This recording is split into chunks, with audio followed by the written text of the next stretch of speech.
The fourth day of Kiingi Tuheitia's tangihanga has been the biggest so far, with 9,000 people gathering at Tūranga Waiwai Marae. Iwi from across the motu are paying their respects after the king died following heart surgery last week. Grace Thomas has today's events. This was a karanga to welcome the thousands. As kamate rang out over the loudspeakers, mourners lay their pari kawakawa in front of the kingitanga, a sign of grief and aroha. It was standing room only. There was around 1,000 people who couldn't fit on the marae grounds and had to wait outside. The kotahitanga, or unity, that the Kiingi so strongly advocated was in full force today. And a number of kura paid the type of tribute that gives you goosebumps. Some from Ngāti Kahungunu left Hawke's Bay on buses at 1 o'clock in the morning to make it to Tūranga Waiwai by 6. Te Pāti Māori MP Tākuta Ferris leading their haka. And Te Pāti Māori leader Rawiri Waititi also visited with Te Whānau Apanui.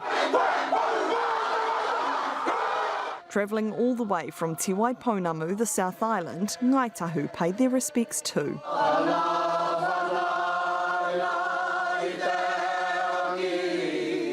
And the hospitality from Tūranga Waiwai Marae was a well-oiled machine as they catered to the masses. It's been very overwhelming, still knowing that as a iwi, as a motu, we are grieving and hosting at the same time. You've just got rangatahi doing tea boy, doing waitressing. Everyone's got their own reina that makes this oiled machine work to host te motu. With so many iwi to get through, the first pōwhiri lasted for 6 hours, delaying the second one until 3 o'clock. Cook Islands Prime Minister Mark Brown was among mourners in the afternoon, the first Pacific leader to pay tribute to the late king at Tūranga Waiwai. Ho te moana nui a kiwa. Wa tāpuki ia I te tumurangi.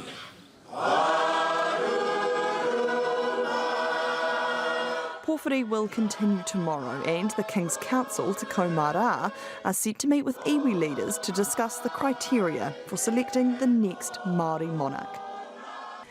Julian Wilcox from the Hui joins us now live from Tūranga Waiwai Marae. Tēnā koe, Julian. What can we expect to see in the coming days as Kiingi Tuheitia's burial draws nearer? Well, we will still see thousands of people coming here to Tūranga Waiwai Marae, Sam. We are expecting a big delegation of the people from the East Coast tribes of Aotearoa, New Zealand tomorrow, mainly made up of Ngāti Pro. And of course, there's a big and deep and historical connection. We go back to the time of Dame Te Puea Herangi and, of course, Sir Apirana Ngata, a very close relationship forged in those years of the 20s, 30s and 40s. So we'll expect to see a big delegation of them come tomorrow. We're also expecting to see a delegation on Wednesday made up of Moana Nui Akiwa, the Pacific Islands, Ariki and Nobles. I know your piece there talked about some people who come from the Cook Islands. We're expecting people from Tahiti, Samoa and Tonga, the royal families, to attend.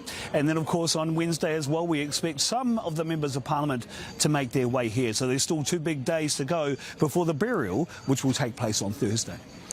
And Julian, what can you tell us about how Te Kaumarua, the 12 members of the Kingitanga Council, how they will decide on the next Māori king or queen? Well, look, they're actually meeting right now in the house just behind me, Tūrongo House over there. They were called together about an hour ago. There's lots of deliberations that will occur when they undertake the process of how they're going to anoint and choose who the next leader will be. And it's anyone's guess as to who that will be. This is a deep process. It is not one that is taken lightly. They will go around and talk to every iwi. Now, some of those iwi spoke today, and they made clear that for them, the main thing is that we continue the theme of kotahitanga. We saw colour today, we saw culture today, but the key word is kotahitanga. So whoever undertakes the mantle, there will be a huge expectation to continue the work of Kiingi Tuheitia. Now that decision will be made on Wednesday night, but we, the public, won't see the result of that decision until Thursday morning, where the new monarch will be guided on to Tūranga Waiwai Marae in the morning and then will be revealed to all, and the coronation process will be undertaken.